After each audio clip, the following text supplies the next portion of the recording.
¿Qué tal? Bienvenidos a un programa más de Voces en Libertad. Hoy no nos acompaña Denise Smith, desafortunadamente, pero ya vendrá en las próximas semanas.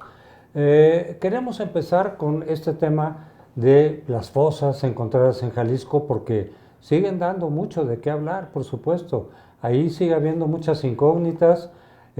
Por supuesto, merece atención también la respuesta que ha dado el gobierno. Desde mi punto de vista ha sido muy evasiva. Han dicho no, que si, por algunos dicen que son fotos nada más, que no hay pruebas, que no hay elementos, que es un montaje inventado por la oposición, que es un argumento que han utilizado una y otra vez a lo largo del gobierno de López Obrador y del actual, es lavarse las manos, minimizar el asunto, negarlo si se puede, o por lo menos darle menor importancia de la que tiene. Y yo lo que veo es una actitud totalmente contraria a lo que, por ejemplo, los mismos miembros de Morena hicieron con Ayotzinapa. Vaya que se lo tomaron como un estandarte político, vaya que se le sacaron jugo político durante el gobierno de Peña Nieto, se fueron hasta arriba con la cuestión de fue el Estado, no solamente las autoridades locales, sino dijeron el gobierno federal, y se fueron contra la famosa versión de la verdad jurídica histórica, mejor dicho, negándola. Bueno, pues ahora están haciendo exactamente lo contrario. Ahora no le están dando importancia al asunto, están diciendo que otros que han llamado carroñeros son los que están queriendo sacar raja política, cuando eso es lo que hizo López Obrador todo el tiempo mientras estuvo en la oposición. Y quiero recordar este principio general, para pasarle la palabra a mis compañeros, pero quiero recordar este principio general de que cuando estás en la oposición te conviene, te beneficia la democracia, te beneficia la libertad de expresión, te beneficia el Estado de Derecho. Cuando llegas al poder te estorba todo eso. Entonces de pronto ves comportamientos radicalmente distintos y eso es lo que estamos viendo ahora. En fin, ¿qué ves de lo que está pasando? Bueno, me parece que es un asunto que le va a explotar, le está explotando al gobierno en las manos, si no lo sabe manejar perfectamente bien con pinzas, mano. Es un tema delicadísimo.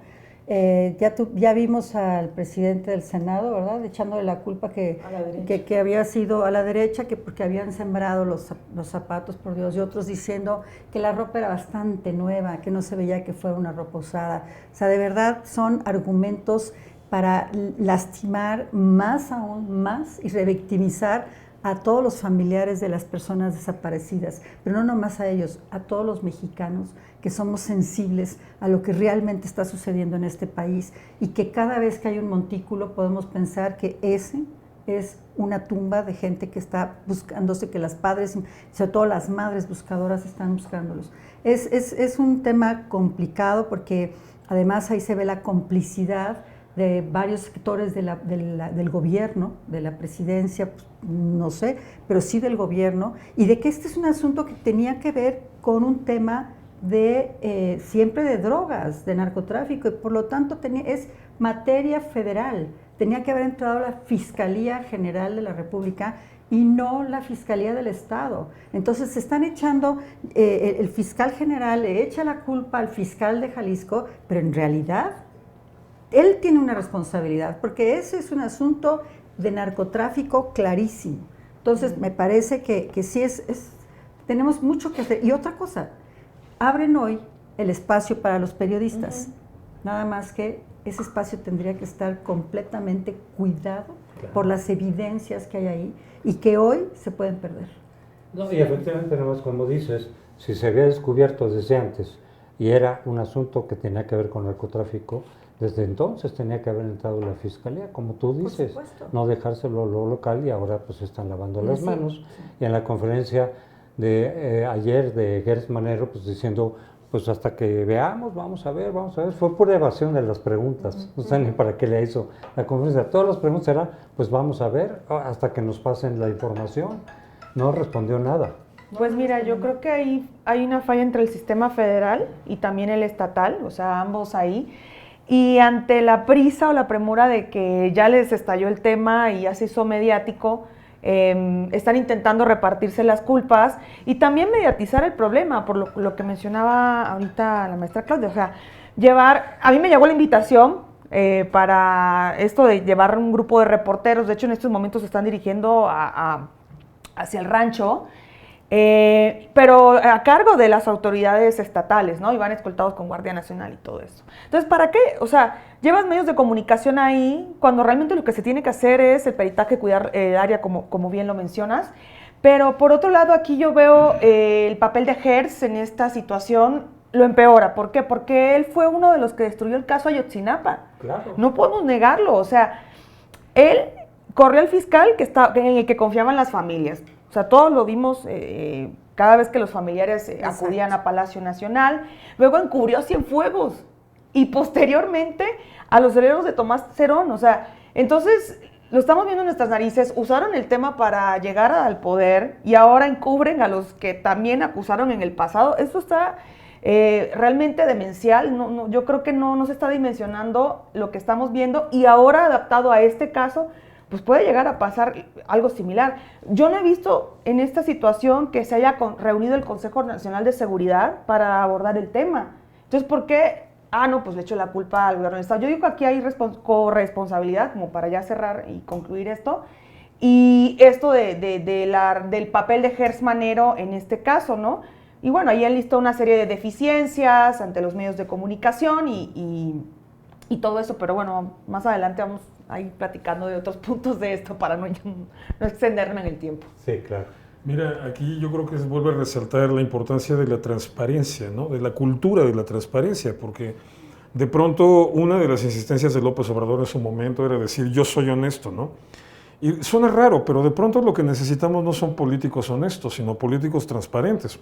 O sea, que esto tuviera protocolos claros y que el gobierno estuviera obligado por instancias autónomas a rendir cuentas de cómo se está haciendo absolutamente todo esto, para poder evitar precisamente esto de los montajes. O sea, qué chistoso, trabajan 3, 4 días en el lugar y ya después invitan a la prensa. O sea, suena a que están preparando todo para que pueda sostenerse una narrativa. Y esto nos lleva a otro tema que le está explotando en la cara al gobierno actual. Estamos hablando de un gobierno que ha vivido de narrativas. Esto es normal en la política. O sea, yo entiendo que cualquier política tiene que dar un discurso para tratar de venderse como producto a la gente. Ok, vale. Pero un político, por lo menos un político inteligente, entiende la diferencia entre lo que es la narrativa y lo que es la realidad.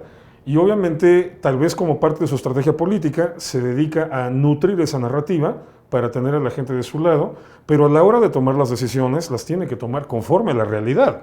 Si no, obviamente solamente va a cometer errores. Bueno, estamos viendo un gobierno que sistemáticamente ha tomado decisiones a partir de su narrativa. Es decir, un gobierno que está viviendo en una ficción, no está aterrizado en la realidad y por eso básicamente todo le sale mal. Entonces, aquí, pues obviamente la parte más dolorosa, y que la mencionaba Claudia muy bien, es cómo se comportan de una manera cuando eran oposición, se comportan de otra cuando son gobierno. O sea, esta famosa frase mexicanísima de que no es lo mismo ser borracho que cantinero. Exacto, pero que aquí la parte más dolorosa, y bueno, supongo que le va a doler más a los que han apoyado a la 4T cuando lo terminen de asimilar, pues es que esto evidencia que nunca les interesó la gente. La gente que nos está gobernando ahorita, a esa gente nunca le interesó el ciudadano mexicano. Ni los pobres, ni las mujeres, ni las minorías, olvídense, les interesaba el poder. Por eso se daban el lujo de hacer todo lo que hacían cuando fue Ayotzinapa, cuando todo fue el Estado, cuando era tumbar a Peña Nieto, y ahorita están como perros rabiosos pidiéndonos que no hagamos lo mismo. No politicen el asunto, perdón, todos estos asuntos son de una profunda naturaleza política. Claro. Era correcto cuando ellos lo politizaban, esa es la realidad, pero es correcto politizarlo ahorita y señalar su fracaso. Sí, desde luego también podría haber habido muchos elementos que ellos tuvieron razón, muchos, no digo que todos, ya depende de cómo haya visto cada quien las cosas en lo de Ayotzinapa. Digo que creo que exageraron en algunas cosas, en fin, lo de la verdad, que no cambiaron la verdad histórica a final de cuentas. López Obrador, ustedes recuerdan, terminó exonerando a Peña Nieto y al propio Cienfuegos, ¿no? Sí, a sí, quien sí. se acusaba de que el ejército, de que probablemente los muchachos estaban en los campos militares y habían sido ahí incinerados, cosas que no se demostraron, pero sí tienen razón en decir, a ver, aquí se tiene que hacer algo. Y si sí es cierto que Peña Nieto creo que manejó mal el asunto de Ayotzinapa, no que haya intervenido directamente el gobierno federal, pero el manejo, el tiempo que dejaron pasar, en fin, eso pues le dio un golpazo tremendo. Creo que fue el golpe que marcó la caída de Peña Nieto más que lo de la Casa Blanca. Sí, Aquí lo que estamos viendo, desde luego, es el intento de ocultar. Por eso no sacaban lo que habían encontrado en ese rancho, porque sería una demostración, y ya lo está haciendo, de que la estrategia de López Obrador fracasó rotundamente. Y eso el gobierno de López Obrador obviamente no lo quería reconocer. Claudia no lo va a decir, está haciendo cosas distintas, a lo mejor por presión de Estados Unidos, de Trump, pero no habla directamente de decir fracasó la estrategia de López Obrador, no lo va a decir, pero ellos ocultan y ocultan. Y por ejemplo, una de las cosas que hemos visto y que se habla en este momento es, dicen en la curva, ¿no?, que se ve, donde los asesinatos dicen van bajando. Sí, pero las desapariciones fueron creciendo dramáticamente. Y de ahí la sospecha, es decir, al parecer lo que están haciendo es que los asesinatos que puedan comprobar, los pasan de lado de los desaparecidos para poder decir, hay menos asesinatos que antes. Pero sí, pero ¿por qué hay más desaparecidos? Es un truco que han estado utilizando para minimizar el fracaso de su estrategia contra la narcoviolencia. Sí, pues sí, la narcoviolencia nos tiene a todos asoleados en este país. Yo no veo para cuándo podemos terminar. Me preguntaban el otro día si existía alguna posibilidad de que esto se reduzca. Pues tendría que ser, primero, no dividir al país como nos han dividido, hacer una estrategia común con todos los gobernadores de los estados, con absolutamente todos los fiscales, no por partido, ¿no? Y tener a la gente de todos los partidos tratando de encontrar una solución conjunta. Y sí, me parece que esto nos trasciende como país, que va más allá de nosotros, porque hay varios países de Centro y Sudamérica, al igual que Estados Unidos, y ahora hasta ya metieron a Canadá, inmiscuidos en este tema del narcotráfico, cómo pasa la droga de un país a otro, cómo va por el territorio marítimo de los países, en fin. Entonces sí tendríamos que tener de verdad una estrategia, primero nacional y después global, para poder atacar estos problemas,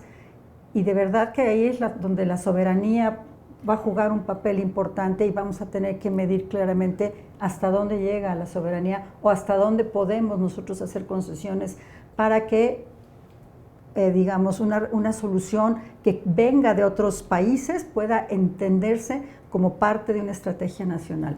No lo sé. Pero yo no veo que nosotros podamos solitos o que Morena pueda solo, porque además ni siquiera creo, perdón, pero yo no les creo la intención de atacar al narcotráfico, si lo están defendiendo por todos lados, ¿no? Sí, esas convocatorias a la unidad nacionales para que no se metan los norteamericanos a perseguir a los cárteles.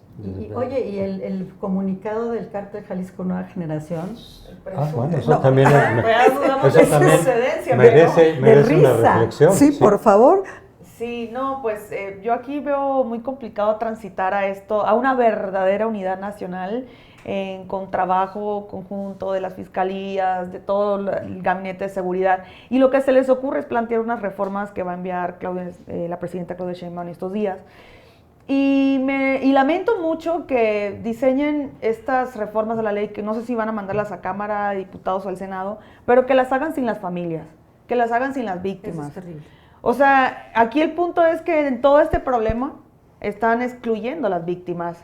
O sea, no hay forma. Y por eso se están encabronando, perdónenme la expresión, con las familias buscadoras.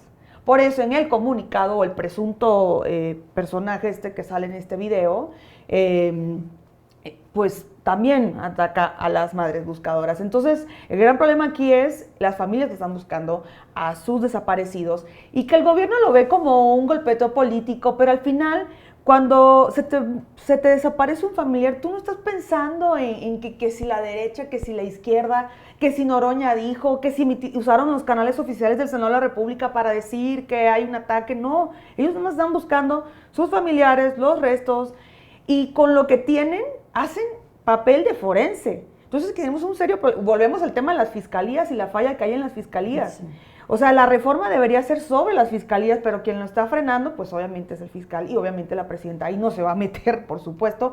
Entonces, ¿de qué sirve redactar iniciativas si lo que tenemos es un problema de aplicación de la ley? Por segundo lugar, no pensando en las familias buscadoras. Entonces, no veo un involucramiento nacional, una unidad nacional. Y aparte, o sea, quien las va a diseñar es Ernestina Godoy, que pues obviamente también hubo una situación en Ciudad de México con el tema de los desaparecidos, lo que mencionabas bien de las cifras, ¿no? De baja de homicidios y manipulación para que las desapariciones entraran en esa parte, ¿no? Entonces, imagínense quién va a redactar eso, pues esta persona, y nos lleva al peor escenario.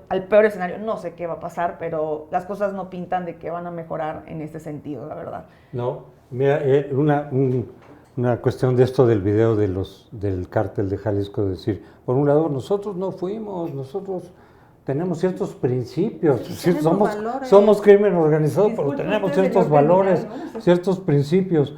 Y yo puse por ahí decir, sí, no mentir, no robar, no traicionar, porque se parece, pero además echando la culpa a las madres de haber violado la ley. Entonces, pues a quien, según ellos, a quien habría que aplicar la ley es a las madres buscadoras. Pero, en fin, es absurdo. Pero una cosa, nada más una pregunta, a ver tú cómo ves, porque se está diciendo, ¿fue real o no fue real este video? ¿Es montaje? Y pues, unos dicen, no, pero las armas son de veras, y no cualquiera las tiene, esas armas que aparecen ahí. Sí. Sí, pero bueno, el ejército sí. Y además el sujeto se disculpa por usar armas exclusivas del ejército. Cabe resaltar ahí, ¿no? Sí, pero por ejemplo, pero entonces no sería montaje de la oposición, sino de ellos. Por supuesto que de la oposición no es montaje. Es que ellos dicen que sí. O sea, estamos hablando de que se identificaron armas que solamente utiliza el ejército mexicano y el ejército belga, porque son de fabricación belga. Pero mira, a mí las dos pruebas definitivas que me parecen claras para descartar que sea verdaderamente un comunicado del cártel y más bien sea un montaje del gobierno es una. Sí es muy clara la diferencia de cómo hablan los narcotraficantes cuando hacen sus comunicados y cómo habla el ejército. Bueno, por favor. O sea, y el tono de voz es de alguien del ejército, no de un cártel. Y segunda, la producción es demasiado buena. O sea, eso no se grabó con un celular así improvisado. O sea, es una producción semiprofesional o profesional que más bien huele a Epigmenio. O alguien similar a Epigmenio, que realmente a la manera en la que un cártel organiza esto, ¿no? O sea, se les olvidó a los que lo hicieron que los cárteles lo hacen simple y sencillamente así con el celular, grabando, se va ahí moviendo. Entonces a mí me parece muy claro, esto es un montaje del propio gobierno, el lenguaje es del gobierno, la prosodia de quien habla es del gobierno y el tipo de producción es del gobierno. Entonces yo no le veo vuelta de hojas ahí. Pero es que aquí nos vamos al problema de fondo. El gobierno no quiere resolver el problema. Al gobierno no le interesa resolver el problema de las madres buscadoras. Le interesa que el tema no se discuta. Porque, repito, ha sido un gobierno que se ha construido a partir de narrativas. Y ahorita el principal problema que tiene es, por una, que ya está explotando todo lo que se fue acumulando durante todo el sexenio de López Obrador y lo que va de Claudia, aunque sea casi nada. Pero por otra, pues no midieron que cuando se trata de un asunto como el del narcotráfico, tarde o temprano se iba a internacionalizar. Y entonces ya están empezando a intervenir factores externos. Primero, la presión que está metiendo Donald Trump con el tema, que es múltiple y en muchos sentidos, muy variada y muy profunda. Pero segundo, algo que le duele profundamente a un gobierno como el de la 4T, porque afecta otra vez el tema de la narrativa, es cómo se está manejando esto en la prensa en el extranjero. Y el hecho de que en el extranjero ya le están poniendo atención específica, o sea, ya no están soltando el tema. Y aquí sí hay que decirlo. Peña Nieto, por ejemplo, cuando lo de Ayotzinapa, se tardó mucho en reaccionar, hubo un fallo de comunicación catastrófico, de ahí lo agarraron y ya no se recuperó. Pero por lo menos después, Peña Nieto siempre asumía este rol típicamente del estilo priista viejo, de estamos con las víctimas, los vamos a ayudar, vamos a llevar a los culpables a la justicia. O sea, un discurso hueco, pero protocolariamente correcto, ¿no? Lo impresionante es que Claudia ni siquiera hizo eso. O sea, Claudia ni siquiera le apostó a eso, que era la ruta segura, sino para resolver el problema, por lo menos para que el impacto mediático fuera menor. Pero bueno, pues parece que no dan una, en ningún sentido, ¿no? No, y retomando esto que dice Irving, el costo político, decíamos, para Peña Nieto de Ayotzinapa fue enorme, ¿no? Sí. No es idéntico a lo de Ayotzinapa. Mucha gente también del otro lado está diciendo, ¿por qué lo compara con Ayotzinapa si no tiene nada que ver? No, idéntico no es, pero sí tiene algún parecido en el sentido de decir, pues es un escándalo, hay muertes de por medio, hay descuido en el mejor de los casos de parte de las autoridades, hay involucramiento o falta de involucramiento del gobierno federal. Aquí la pregunta que yo les haría es, ¿va a tener el mismo impacto político internamente? Desde luego que a nivel internacional ya se están fijando en este escándalo, pero políticamente va a hacer el mismo daño que le hizo a Peña Nieto, porque eso yo no lo tengo claro. ¿Qué piensan ustedes? Yo sí creo que lo puede hacer. Lo que pasa es que sí, Peña Nieto, como el mismo PRI, tiene una forma de defenderse de muchos años. O sea, ellos tienen ya una vocación. Y bueno, aquí se han cometido muchas torpezas, porque están improvisando y están utilizando el poder como un arma que les permite hacer lo que quieran y que está legitimado porque ellos tienen el poder en las manos. Y eso no es necesariamente lo que la gente queremos oír. Lo que la gente queremos oír es que hay transparencia, tú lo acabas de decir, se tiene que transparentar absolutamente toda la información.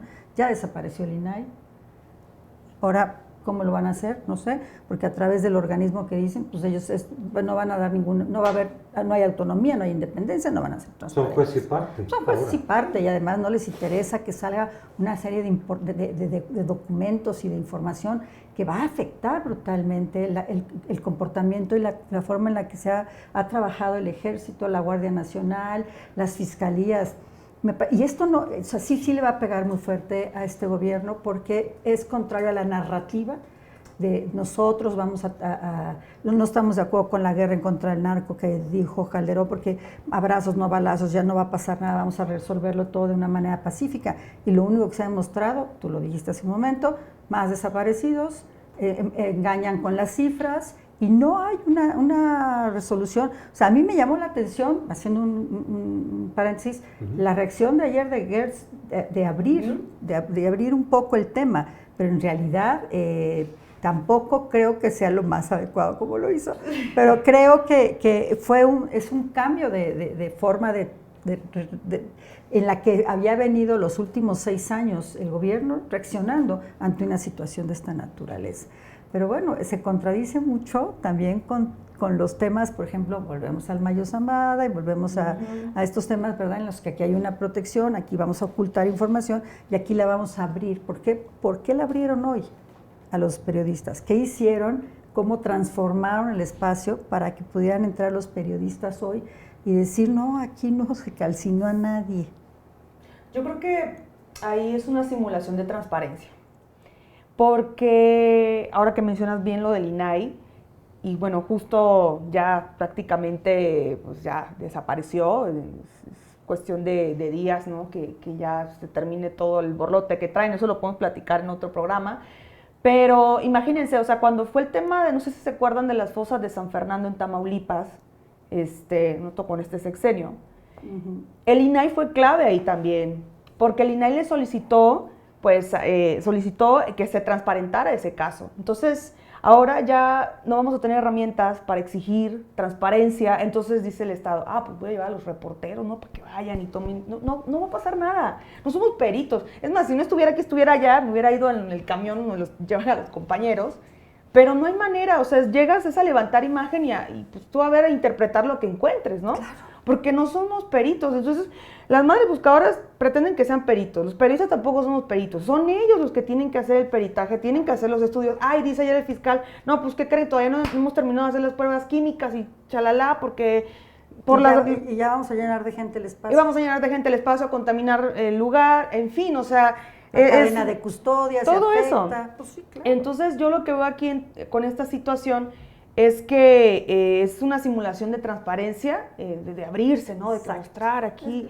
Y con relación a lo que preguntas de lo de Claudia, que si esto le va a afectar o no, esto depende de qué tan buenos sean para manejar la narrativa, censurar, cortinas de humo, lo que sea necesario. O sea, antier un influencer, Luisito Comunica, sube un video hablando del tema, ¿no? Muchos influencers que no se dedican a temas de política le han entrado al tema, simplemente por la preocupación, por lo que sea. Bueno, por la relevancia del asunto, ¿no? Si el influencer cobra o no, ese ya no es mi problema. Pero, a ver, el punto fue que empezaron a desacreditarlo, a decirle marihuano.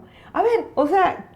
Y si vamos al tema de la legalización o de la regulación de la marihuana, está todavía atorada en el Senado después de que la Corte les dijo hace como 3 años, oigan, regulen el tema, no lo han regulado por órdenes de López Obrador. Pues ¿quiénes son los conservadores, no? Entonces, a quien tenga una voz fuerte para poder hablar del tema y expandirlo, porque pues es un chavo que al final... habla a otro público y tiene muchos seguidores, no en México, en Latinoamérica, o sea, a nivel mundial, porque se ha ido a grabar de todo en todas partes, también el tema de las cárceles de Bukele, pero eso es otro tema. Al final dices, oye, ¿qué tan buenos sean para tapar la narrativa? Eso es lo que puede llegar a pasar, o sea, son muy buenos en eso, y en eso se van a esforzar, no en solucionar el problema, no en transparentar, no en llegar a una solución y justicia y verdad. Y estamos ante ya para concluir, pues, ante un crimen de lesa humanidad. No es la única fosa, hay muchas fosas en el país. Exacto, no es la única. ¿Alguna reflexión final? Sí, mira, yo no creo que esto le vaya a afectar a Claudia como lo de Ayotzinapa le afectó a Peña Nieto. Pero por esta razón, porque digamos que lo de Ayotzinapa fue un caso estrambótico y único. Tal vez lo único que más o menos al final del sexenio llegó a sonar igual de fuerte, bueno, igual de fuerte no, igual de intenso pero no de fuerte, fue el escándalo de Javier Duarte con lo de las inyecciones de agua, ¿no? O sea que eso también de pronto fue un escándalo mediático, pero era más contra Javier Duarte. A Peña Nieto, lo de Ayotzinapa fue un golpe único, directo al corazón y ya no se recuperó de eso. Claudia tiene la ventaja de que este no va a ser el único golpe, de que ella se va a enfrentar a una X cantidad de escándalos y de presiones políticas y de noticias durísimas, y tiene la desventaja que se va a enfrentar a N cantidad de escándalos y de presiones políticas durísimas. Es decir, a Peña Nieto se la cobramos al contado, a Claudia se la vamos a cobrar en abonos. O sea, este escándalo en particular no creo que vaya a desgastar a Claudia como Ayotzinapa Peña Nieto, pero eso no significa que Claudia no vaya a sufrir un desgaste, y yo creo que a la larga va a ser peor que el de Peña Nieto, porque todavía en tiempos de Peña Nieto, y eso López Obrador fue el que principal ventaja le sacó, había dinero para enfrentar estas cosas, porque todo al final de cuentas se enfrenta con dinero. López Obrador tuvo que saquear fideicomisos, tuvo que empezar a saquear afores, tuvo que desfondar al sistema de salud, etcétera, pero tuvo el dinero para poder ir, vamos a decirlo bien mexicano, capoteando todo, ¿no? Claudia ya no lo tiene. Y a ella es a la que le van a estar explotando. Claudia va a estar como ese juego para perros, ¿no? De marmotas que salen así de los hoyitos intentando pegarle. O minas literalmente, o busca minas, ¿no? Entonces, no creo que le vaya a afectar igual, pero eso no significa que Claudia vaya a salir ilesa, ¿eh? Y tienes razón, puede ser una ventaja y una desventaja el hecho de tener muchos temas, porque por un lado, haces a un lado, por ejemplo, este tema, ¿sí? Pero por otro lado vas a estar en un golpeteo impresionante. Vamos a ver qué sigue pasando, por ejemplo, con la exigencia de Estados Unidos de no solo entregar a capos, sino a políticos que están vinculados con el cártel, con los cárteles. Vamos a ver, pero desde luego continuaremos con este tema porque yo creo que va a seguir dando mucho de qué hablar. Seguro. Por lo pronto, vamos a pasar al otro tema, que también es jurídico, que son acusaciones que se están haciendo. Por ejemplo, Rocío Nale, que está contra el rector Gragua. No, Rocío Nale contra el Castañeda. Sí, explícanos por bueno, favor. hay dos temas de daño moral actualmente, 2 resoluciones que desde mi perspectiva no conozco los expedientes, me parece que están muy manipulados los temas. La primera es la de Rocío Nale en contra de Arturo Castañé. Arturo Castañé es este empresario veracruzano que hizo toda una investigación sobre los bienes y las propiedades de Rocío Nale, ¿no? Y las publicó, y cada día que ella se defendía de una, salía la siguiente y la siguiente. Tenía una cantidad de información muy impresionante, y Rocío Nale, a la que se le vio vulnerable con esta digamos, transparencia, al haber transparentado sus bienes, pues quedó como gobernadora del estado de Veracruz, agarró todo el poder, y entonces obtuvo ahora una resolución de la jueza, ¿cómo se llama esta jueza? Perdone. Ahorita mismo, bueno, no importa un poquito el nombre de la jueza, pero Yuridia Soraya López, jueza séptimo de distrito, un daño moral causado a Rocío Nale de alrededor de 14 millones de pesos, por un tema de violencia de género que sí tengo un cierto conocimiento del área, me parece que no tiene absolutamente nada que ver, y declaraciones falsas, en fin, ella adujo una serie de cosas. Y pues ahí es un tema que primero habría que ver qué influencia pudo haber tenido Rocío Nale en la jueza de distrito de que está en Veracruz, ¿no? Justamente. Y segundo, o sea, porque parece que es una condena muy superior a lo que podría ser cualquier condena que se haya dado por tema de daño moral por una publicación de esta naturaleza, por lo que se piensa que existe pues, un tráfico de influencias importante. Ella dice que no va a usar el dinero para sí misma, sino lo va a mandar a la sierra. Eso da igual. Esa es una narrativa que a mí me da lo mismo. Pero al mismo tiempo, con 1 o 2 días de diferencia, sale una sentencia en contra del exrector Enrique Graue y del exdirector de la Facultad de la FES Aragón, Fernando Macedo, cada uno por 15 millones de pesos, en contra de esta maestra, la que le dirigió la tesis a la ministra Yasmín Esquivel. ¿Pero aquí quién demanda a quién? La maestra, la directora de tesis, demanda al rector de la Universidad Nacional Autónoma y al director de la Facultad de la FES Aragón, donde ella trabajaba.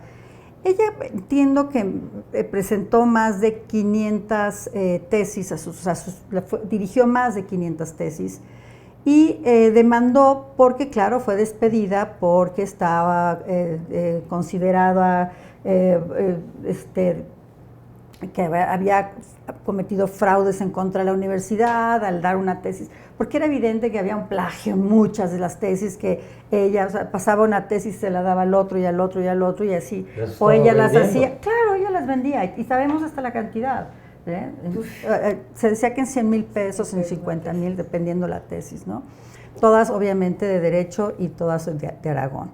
Entonces, ella presentó una demanda, es Marta Rodríguez, ¿no? Ella presenta una demanda en contra de no de la universidad o de la FES, sino en contra de Enrique Graue, Bichers, y en contra de Fernando Macedo, que era director de la FES Aragón.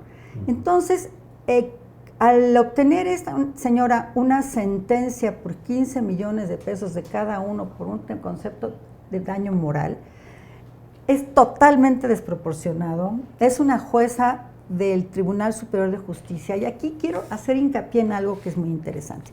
Primero, ellos no actuaron como personas físicas, ellos actuaron institucionalmente. Entonces, ellos no tienen ninguna responsabilidad, porque lo que hagan ellos como institución, o sea, como representantes de una institución, la que responde es la institución. Ya la institución puede repetir en contra de ellos. Entonces, ahí la juez tendría que haber declarado que no era procedente, porque no tenían una conducta en lo personal que hubiera afectado a la profesora Marta Rodríguez. Segundo, si se va a demandar a la institución por temas de la institución, pues te vas a los juzgados federales. La UNAM no puede ser, y de aquí yo tengo mucho coraje con la UNAM porque permitió que así fuera, pero la UNAM no puede ser juzgada por un juzgado civil, digo un juzgado de primera instancia, del fuero común. Tiene que ser por juzgados de distrito, colegiados, etc., por el Poder Judicial Federal, no local. Y aquí esta jueza se brincó esto, aceptó una demanda en lo personal con ellos, pero además el Código Civil es muy claro, ellos no son responsables. Y además una resolución totalmente desproporcionada. Esto está totalmente manipulado, absolutamente manipulado. Yo tuve un caso de daño moral por un chico que falleció, que fue muy famoso, el del Mayan Palace, y la condena por la muerte del chico por una negligencia del hotel fue de 30 millones de pesos en el año 2015, hace 10 años.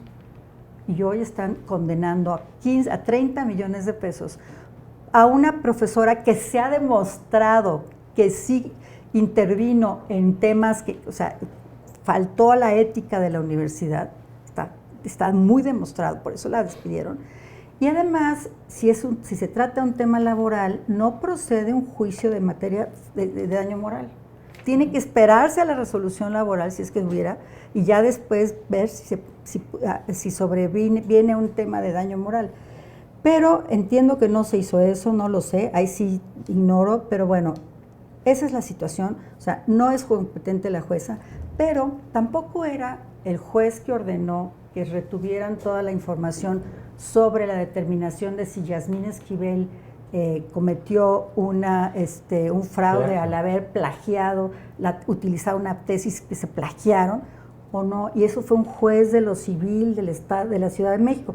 Cosa que a mí me molestó mucho que la universidad no defendiera ese punto y decir, tú no eres competente, yo soy federal. O sea, a mí, de acuerdo a la Constitución, yo no puedo estar supeditado a un juez de primera instancia, un juez de lo civil, un juez local, pero no lo hicieron y retuvieron toda la información por no pelearse. ¿Qué comentarios te gente? Bueno, ahora con todo lo que comentas, veo una coincidencia en ambos casos. Claro. O sea, 2 jueces locales. No, uno es no, federal. el de la UNAM. Ah, los 2 de la UNAM, sí. Sí, Jueces locales, sí. Local. Y en lo de Nale. Es federal. No, lo acabas de decir. Juez de distrito. Ah, ok. Sí, es federal. Ok, sí, bueno, aquí veo que las competencias, ¿no? Y la UNAM, y con todo lo que comentas, porque en su momento, bueno, pasaron años desde que se destapó este caso. Me acuerdo que fui a varias conferencias de prensa donde estaban los abogados y defendían, incluso se enojaban cuando uno les hacía las preguntas, o sea, hasta a nosotros nos daba miedo que también nos fueran a demandar por daño moral, ¿no? Entonces, a lo que voy con esto es, ¿qué tan seguros estamos de como ciudadanos, en este caso el empresario o periodistas en ambos casos, ¿no? Tanto el de Veracruz como el de la UNAM, de poder demandar, o sea, o exhibir corrupción? O sea, ambos casos son de corrupción. Es un tema. Enriquecimiento ilícito, o yo no sé cómo sea, o lo que se presuma en el caso de la gobernadora, y en el caso de la UNAM, pues gravemente una tesis que pues afecta también pues, toda la autonomía de la UNAM. Ese caso también se puede abordar desde el punto de vista, ¿qué tan autónoma es la UNAM después de ver esta situación y de no defenderse como debe, ¿no? Y entonces yo se los digo porque vi que el empresario Castané en Twitter empezó a decir muchas gracias a todos los que dijeron que me iban a abonar, ¿no?, para la defensa, pero vamos a agarrar ese dinero para todos los que en algún momento decidan denunciar algo de alguna persona que está en el poder y que se le venga todo el peso de la ley. Yo lo he sentido también en algunas ocasiones como periodista. Imagínense un empresario, imagínense ese caso lo hubiera publicado, no sé, un medio de comunicación, no hubieran aguantado, o sea, ¿no? O un reportero que pues no tiene ni siquiera para pagar una defensa, y esta vez se le aventó un empresario, pero lo pudo haber hecho cualquier ciudadano o cualquier medio, cualquier periodista, ¿y qué va a pasar ahí, no? O sea, ¿hasta qué punto estamos en libertad, a propósito que el programa se llama Voces en Libertad, ¿no?, de poder denunciar estos actos de abuso de poder de la autoridad cuando ellos también, y ahorita que después tengamos la elección judicial, la situación va a ser peor, ¿no? Irving, ¿qué opinas? Bueno, creo que el mensaje está claro, ¿no? O sea, el mensaje al final de cuentas es no te metas con nosotros, punto. Y para eso necesitaban destruir al Poder Judicial para tener un control total, o sea, para que se pueda dar toda esta situación de caos, y para eso necesitaban destruir la transparencia. Exacto. O sea, porque al final de cuentas, a ver, todas las actividades humanas se requiere de aprender a hacerlo de la manera más eficiente posible, ¿no? O sea, lograr la mayor cantidad de resultados posibles con la menor cantidad de esfuerzo y de recursos posibles, ¿no? Para eso los seres humanos hemos ido inventando una cosa maravillosa, que son los protocolos, y que funcionan muy bien, sobre todo cuando estamos hablando de cadenas de producción o de trámites administrativos, ¿no? Justamente para facilitarlo. ¿Qué es lo que necesita un modelo, una estructura política que quiere tener un poder sin límites? Necesita destruir eso. Necesita destruir toda esta estructura protocolaria sobre la cual funciona algo tan importante como un poder judicial o algo tan fundamental como la transparencia. Porque repito, aquí el punto no es si es honesto o no, no es nuestra apreciación moral o ética, porque eso, nos guste o no, en el último de los niveles es subjetivo. Lo que importa es que hay una ley que te dice, tú me tienes que presentar informes así y así y así, y si no los presentas, alguien que es autónomo del poder ejecutivo, legislativo, judicial, te va a venir a fiscalizar, te va a venir a revisar, y si no lo hiciste bien, te vas a juicio. Bien, hay que destruir todo eso precisamente para que no importa qué juez se meta contigo, o sea, alguien que ni siquiera tiene jurisdicción sobre ti, viene, emite una sentencia, te obliga a pagar millones de pesos y no tienes con quién defenderte. Y entonces el mensaje se refuerza, mira, mejor no te metas en problemas, porque vas a perder. Porque ya tenemos el control del Poder Judicial y ya no existe realmente la transparencia. Si se da un escándalo, como lo del Rancho Izaguirre, entonces mandamos primero a nuestra gente, alteramos las evidencias y ya después dejamos que vengan los fotógrafos a tomar imágenes, ¿no? O sea, ¿cómo te defiendes de eso? Precisamente lo más maravilloso del liberalismo clásico fue precisamente toda esta idea de defender al ser humano, al individuo, al ciudadano, del poder del Estado. Y es en donde México ahorita presenta un retroceso monstruoso. Y lo está viendo todo el mundo, que ahorita sí le está poniendo atención a lo que está pasando en México, ¿no? Pero bueno, es lo que hay. Pero dicen que somos uno de los países más felices del mundo. ¿no? Bueno, en la lista de países felices México no apareció ni en los 10 primeros lugares. Se supone que pero es el es que están lugar. comprados también estos institutos. No, A ver, bueno. a mí este tema me genera algunas reflexiones. Primero, recordar que tampoco pasó hace mucho que Yasmín logró un amparo, la ministra, un amparo para que la UNAM no diera a conocer el veredicto en relación. Una suspensión. Suspensión. Bueno, en realidad. ok, qué bueno que me aclaras. Pero, y el que lo ordenó es un juez un juez de primera instancia, es decir, es un juez local de la Ciudad de México, incompetente, y es lo que a mí me molesta muchísimo. Pero el hecho de todas maneras que refleja es que es adversa lo que la UNAM, la conclusión de la UNAM es adversa a la ministra, por eso hizo todo este juego, obviamente. Pero lo hace para que formalmente, si no se demuestra o si no se da a conocer el hecho de que sí plagió, cosa que la UNAM ya había sugerido desde antes, desde el principio, había dicho, pero no formalmente, no podría competir en la elección judicial de este año. Pero lo que refleja es la manipulación y la vulnerabilidad en la que estamos cayendo en materia jurídica. E igual estos casos yo los veo como una muestra de lo que va a venir a raíz de la reforma judicial, donde de pronto simplemente es la utilización de la ley para propósitos personales, políticos, etcétera, para intimidar. Esto de que lo hagan a nivel personal en el caso de la UNAM, cuando es institucional, pues es pasarse por encima el Estado de Derecho. Y eso es lo que va a venir como consecuencia de la reforma judicial, que va a ser un desastre jurídico. No digo que estuviéramos antes en la perfección jurídica, pero cuando hay problemas se reforma, se resuelve, no se destruye. Exacto, que eso es lo que están haciendo. Y sí teníamos jueces muy talentosos, muy estudiosos, y magistrados y ministros. O sea, todavía están algunos, los menos, pero sí teníamos un poder judicial en el que podíamos los abogados confiar en que se podía hacer el alegato de oído que le llamamos, o de oreja, que vas y le explicas el asunto. A veces invitan a tu contraparte, lo cual está muy bien, y si no, a veces te reciben a ti, explicas el asunto, siempre llaman a una persona para que haya absoluta transparencia, que no vayas a llegar a hacer alguna propuesta indecorosa, ¿no? Pero en estos casos, por ejemplo, me llama mucho la atención que la resolución es a todas luces totalmente contraria al artículo 1 constitucional en todas sus facetas, donde dice la protección más amplia a la persona, etcétera. Y es un poco lo que va a pasar con Cuauhtémoc Blanco hoy, ¿eh? Tampoco le van a dar entrada al desafuero por un tema procesal, ya se sabe, y ojalá me equivoque, ojalá se equivoquen los medios, pero ¿por qué? Porque están haciendo utilización de temas procesales donde se afectan los derechos sustantivos de las personas. O sea, a ver, el procedimiento no entró, se te olvidó poner un punto aquí donde tenías el nombre, le falta un acento y nada. Un acento, y entonces por eso pues, ya no es la misma persona. Y ese tipo de cosas están afectando los derechos humanos de todos estos que estamos hablando. El asunto de Graue todavía es apelable porque es una juez de primera instancia, se va a una sala. Obviamente van a reducir la condena, de una vez se los adelanto, pero no la van a quitar. Y después se va a tener que ir al colegiado, en la sentencia definitiva, para que el colegiado, quién sabe quién va a estar en el colegiado y cuándo, porque yo supongo que como van las cosas, pues ya va a ser después de que entren en vigor los nuevos jueces, o sea, que entren, y vamos a ver qué tipo de resolución y cómo nos toca. Pero sí quiero, esto es una clave clarísima de lo que es la reforma del Poder Judicial. Sí. Es el control absoluto del Poder Judicial por parte del Poder Ejecutivo.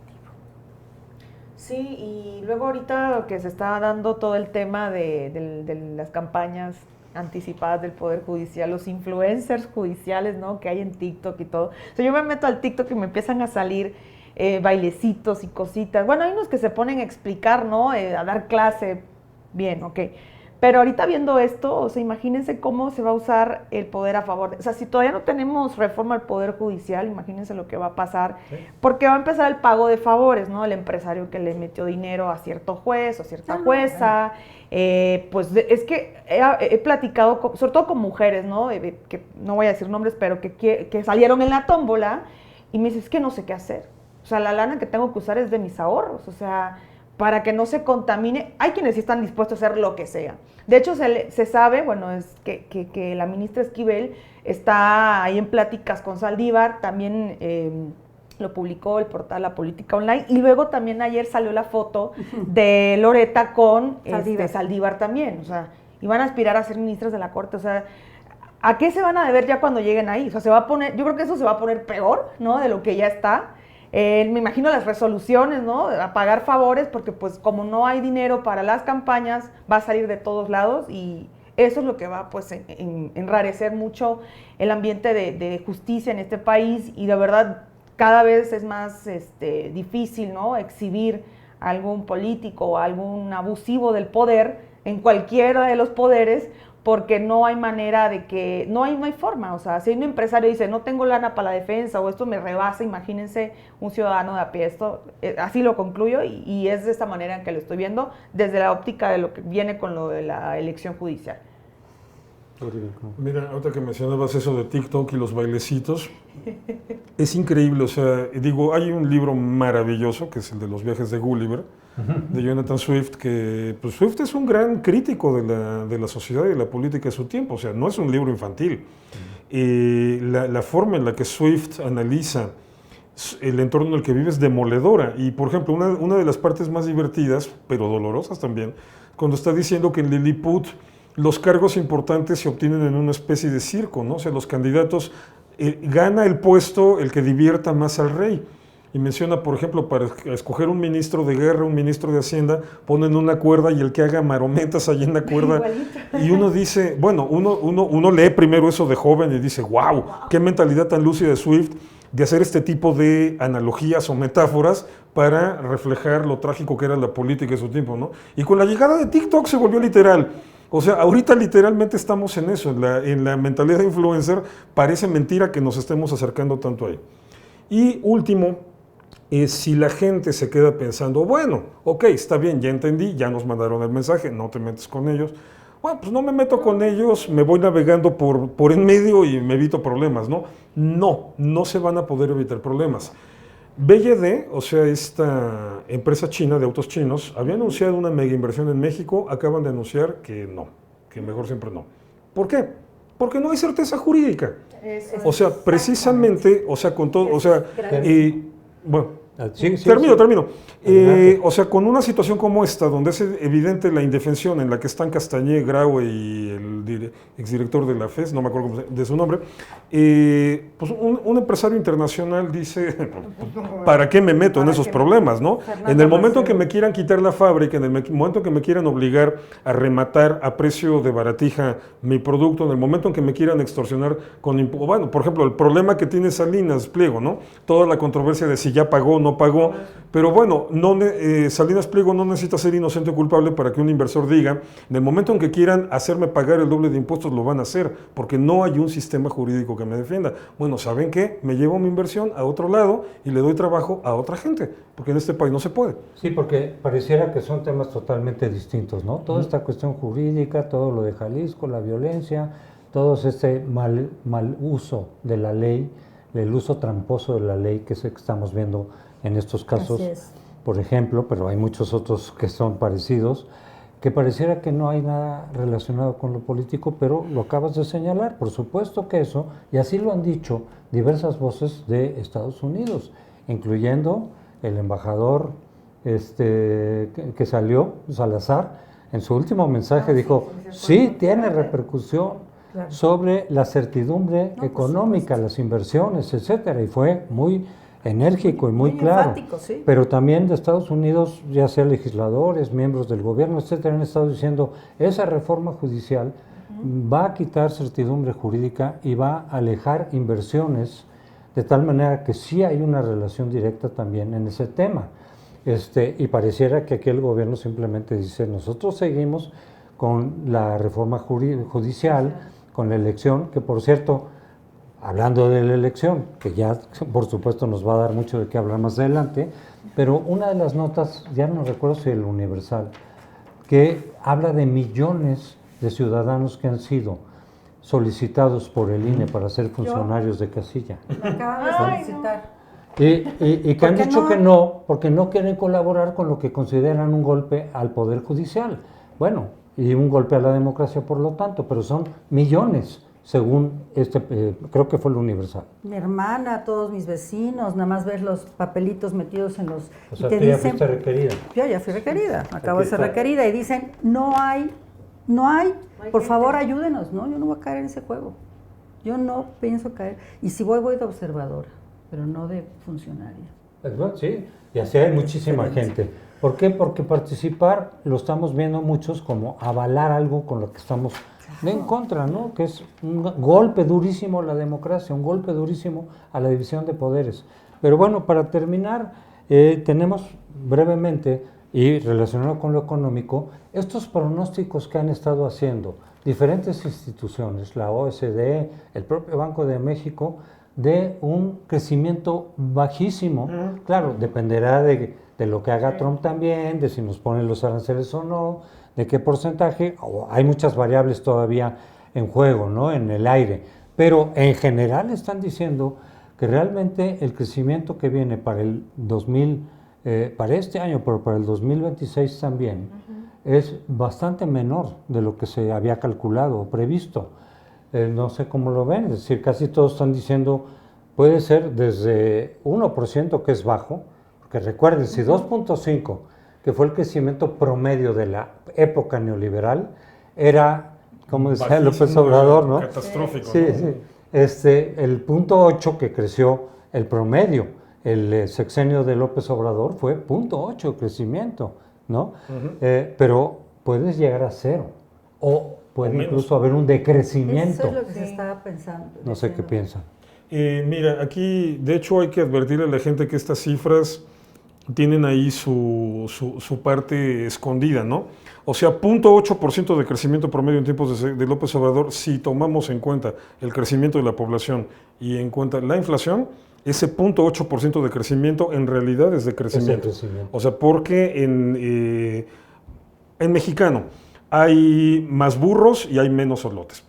Punto. O sea, es eso, ¿no? Ahora, salió al revés de como normalmente es el dicho, ¿no? Pero mira, es que lo mencionaste muy bien, todo está conectado. Aquí uno de los grandes problemas que tenemos como sociedad mexicana, que tenemos una muy pobre cultura económica y cultura política.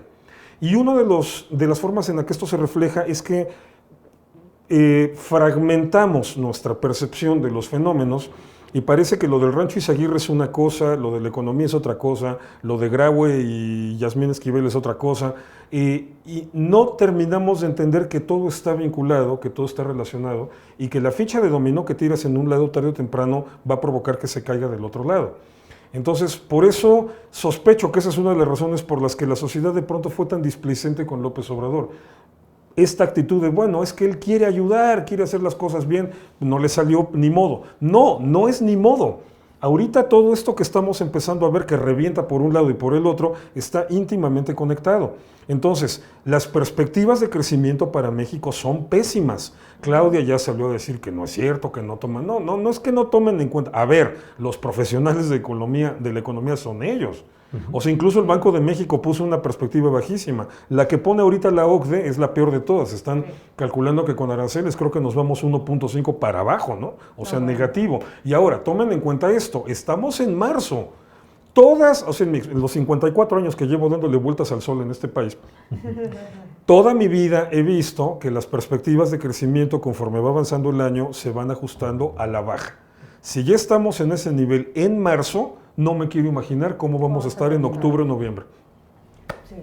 Laura, ¿algún comentario? Pues, y ahora que hablabas de lo de la cultura económica, me llama la atención porque yo recuerdo que cuando era el sexenio de Peña, cuando Hacienda daba un anuncio de que la economía iba a crecer en un 0.2%, un 2%, ¿no?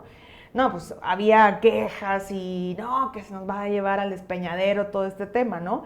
Y ahorita que estamos viendo que la economía es un 0.1% que va a crecer, o sea, muy, digamos, escueto, más cerradito el margen. Bueno, podemos culpar a lo de los aranceles, ¿no? Si se habla del tema mediático. Pero ese era sin aranceles. Sin aranceles, Sí, imagínense. claro. Sí. Bueno, O sea, teniendo en como- cuenta el de la OCDE, que es el que incluye los aranceles, no veo una queja social tampoco. Vamos al mismo tema. Tenemos la inseguridad, tenemos la economía ajustada y la gente está como si nada. Bueno, el consumo creo que también se vino para abajo. Terrible. A principio de año también, porque pues te lleva todo el tema de la incertidumbre y los aranceles también a que la gente diga, no, pues está muy raro. También el tema de la inflación, ahí no sé qué ajuste hicieron para que la tengan controlada, pero pues al final la gente lo resiente, sí siente que está aumentando el precio de los alimentos, o sea, y cuando ves esto, pero pues no hay una protesta generalizada del tema, solamente a quienes le afecta directamente. Hoy tenemos desquiciada la ciudad porque los maestros, no sé, porque les iban a meter el tema de la reforma del ISSSTE, pero al final siempre no, se quedaron porque están pidiendo otros derechos laborales. En fin, tenemos en insurgentes bloqueando a los trabajadores del INAI porque les van a cerrar el INAI y no les van a reconocer derechos laborales. Tenemos toda la ciudad desquiciada en marchas, manifestaciones, bloqueos, porque a nivel institucional se está reduciendo el aparato porque no tienen dinero. Y eso no lo dicen. Y cada vez mandan reformas constitucionales para ir viendo de dónde siguen pegándole a la piedra y que le salga tantita agua y seguir jalando. La semana pasada se ratificó el nuevo secretario de Hacienda. O sea, ¿qué lectura no sé qué le dan a que se haya ido pues, el anterior secretario? Digo, no, pues esta bomba no me va a explotar. Yo creo que cualquier experto en Harvard le van a entregar el país como está a nivel económico y dirán, no, pues yo no quiero que a mí me estalle esa bomba, ¿no? Y luego ratifican al actual secretario, quien ellos mismos habían denunciado por corrupción, en Ciudad de México por el tema de los fideicomisos de los sismos del 2017 y en el peor momento ponen un personaje así al frente de la economía del país, en el peor momento, en la crisis de los aranceles, en la crisis de una posible recesión. Trato de ser un poco responsable con los términos económicos, pero estamos en el peor de los escenarios, si se quiere también hablar de lo económico, ya hablamos de seguridad, y no veo como que solamente quienes se manifiestan o a decir algo, pues es quienes han estado vinculados directamente con la administración pública, y yo creo que van a seguir llegando reformas para seguir reduciendo el aparato del Estado, pero no sé qué tanto les va a alcanzar el dinero, o sea, de lo que ya desaparezcan del INAI y de las instituciones que habían, no sé qué tanto, o sea, al final, o el tema de las AFORES también, que también fue todo un debate y es justo, vamos a lo mismo, el tema de rascarle por donde haya el tema del presupuesto. Una reflexión final. Una reflexión final. Yo no conozco mucho de economía, pero yo sí soy, además, una ama de casa que ve en su bolsillo reflejado todo esto. y que no tengo la perspectiva de pensar, bueno, pero nos va a ir mejor. Al contrario, es una perspectiva que tenemos la gran mayoría de los ciudadanos en este país, de decir, esto va para peor, ¿no? No va a haber, lo acabas de decir, y yo lo dije antier en una conferencia, los inversionistas están volteando a ver otro lado. México no les da certeza jurídica. Mientras no exista un poder judicial autónomo de los otros dos y imparcial y que cumpla con el Estado de Derecho y defienda, México no va a tener más inversiones. Las que va a tener es porque le aseguran que va a tener el apoyo de fulano, sutano, presidente, gobernador, etcétera, ¿no? Entonces, estamos viviendo en un momento muy difícil, muy complicado, con pocas esperanzas, pero además sumergidos en un país del narcotráfico, en el que no sabemos hasta dónde hay una complicidad de los gobiernos estatales y federal con este tema, y entonces estamos jugando el juego que un poco lo que tú dices, ¿no? Los juegos que hacemos como que sí, pero no, pero hacemos como que no, pero sí. Y esto, mientras no exista una certeza jurídica, no va a funcionar este país. Bueno, se nos ha terminado el tiempo y como yo digo, siempre que estamos viendo un panorama negativo, digo, ojalá nos equivoquemos, pero de lo que se trata es de ver las cosas a partir de los indicadores, de la información, de la perspectiva, de lo que conocemos de historia, en fin, y cuando vemos las cosas complicadas, pues hay que decirlo, precisamente para tratar de hacer algo, o que el gobierno trate de hacer algo para evitar ese panorama oscuro. Pero en fin, les agradecemos el acompañarnos, nos vemos la próxima semana. Si les gusta el programa, divúlguenlo en sus redes, por favor, para que le llegue a más personas, y por aquí nos veremos dentro de 8 días. Y pónganle un like. Y pónganle un like. No, póngale varios, ¿no? Por favor. Uno cada quien. Gracias. Gracias.